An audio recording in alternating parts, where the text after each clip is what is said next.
Bom dia, Rafael Bizinha, estrategista Santander Private Bank, 22 de setembro. Seguindo aí essa queda dos mercados lá fora, os ativos no Brasil também sofreram perdas, nessa segunda-feira. Muito embora no encerramento aí dos pregões as cotações já tivessem se recuperado em relação aos piores momentos. Mas assim, aquelas notícias negativas de determinados bancos lá de fora que teriam sido usados para transitar dinheiro de origem ilícita penalizaram bastante o setor e inclusive continuam penalizando agora pela manhã, quando a gente olha os mercados internacionais.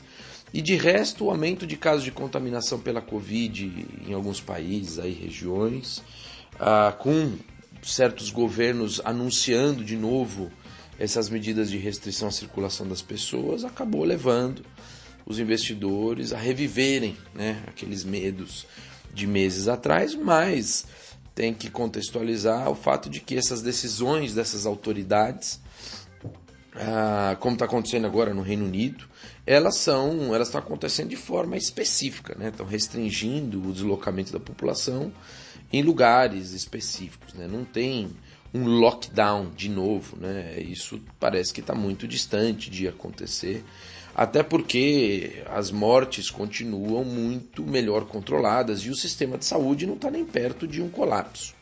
Sendo assim, se for fechar a economia, o trade-off para proteger as pessoas não parece vantajoso, na grande maioria dos casos.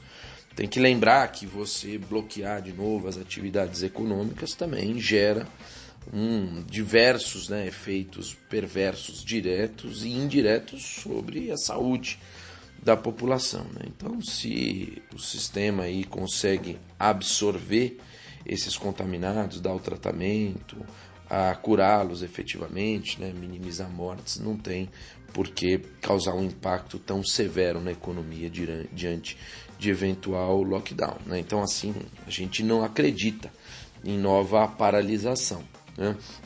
Muito embora tenhamos que admitir que o eco dessas notícias de contaminação, elas tendem a gerar um comportamento mais defensivo de algumas famílias, de algumas empresas, mas mesmo assim o impacto é bem menor agora do que o observado entre março e abril. A sociedade aprendeu a conviver com a Covid-19, baixando a letalidade, e tem também boas esperanças aí com o desenvolvimento das vacinas.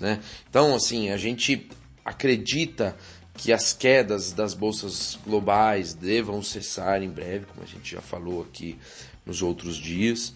Então, esse movimento dos ativos está configurando mais uma acomodação de excesso do que uma inflexão de tendência, porque não tem uma piora de fundamento relevante no horizonte visível aí que justifique realmente uma reversão de tendência para pior.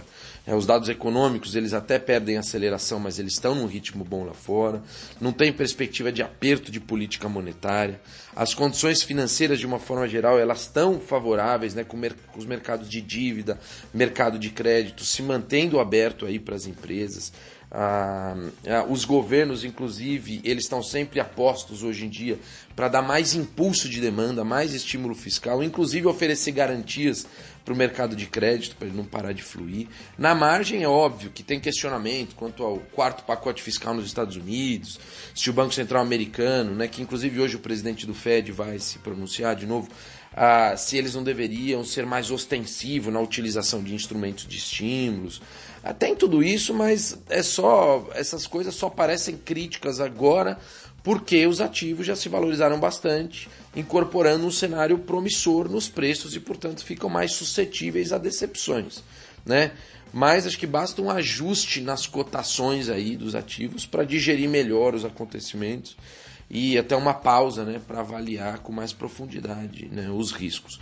Aqui no Ibovespa, diante de todas essas turbulências de lá de fora, a gente perdeu os 98 mil pontos, um suporte importante, lá ali a região onde transitava a média móvel de 200 dias. A gente tem que observar de perto agora a dinâmica, porque a gente pode estar perto, inclusive, de uma oportunidade de compra dada essa correção de agora. Lembrando que os nossos portfólios tinham sido ajustados semanas atrás já com uma diminuição de risco, né, o aumento de caixa, justamente para ser utilizado diante de eventual oportunidade. Vamos ficar de olho, tá? Na renda fixa, essas manchetes sobre a dificuldade do Tesouro de encontrar compradores para os títulos públicos, isso só aumenta a preocupação dos analistas e deveria deixar o Banco Central ainda mais preocupado.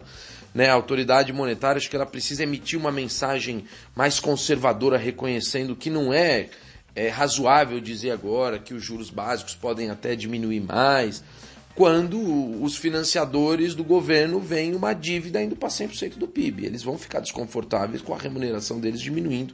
É óbvio, isso aumenta o risco de instabilidade financeira, fuga de capital, coisas do gênero. Né? Então o Banco Central acho que seria mais prudente que nos próximos dias ele manifestasse uma preocupação maior nesse sentido, e dizendo que a Selic não tem nenhum viés de baixa, inclusive, né, até para colocar nesse contexto um pouco mais conservador, falar que está atento aos choques inflacionários que são pontuais, mas que eventualmente poderiam ter efeitos de segunda ordem. Né? Não é para acenar com alta de juros de forma nenhuma, mas é só para expressar um tom diferente, um tom mais conservador, que acho que isso vai ser mais importante para ancorar os mercados. Né?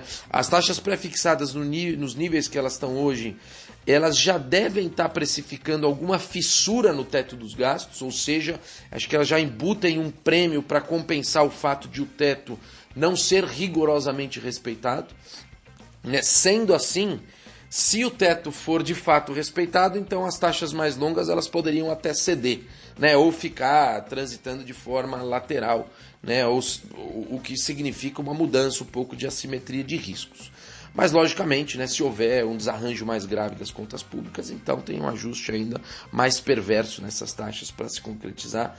Vamos ficar de olho nisso aí, porque também no mercado de renda fixa, acho que a gente está próximo de boas oportunidades. Eu fico por aqui, bom dia a todos.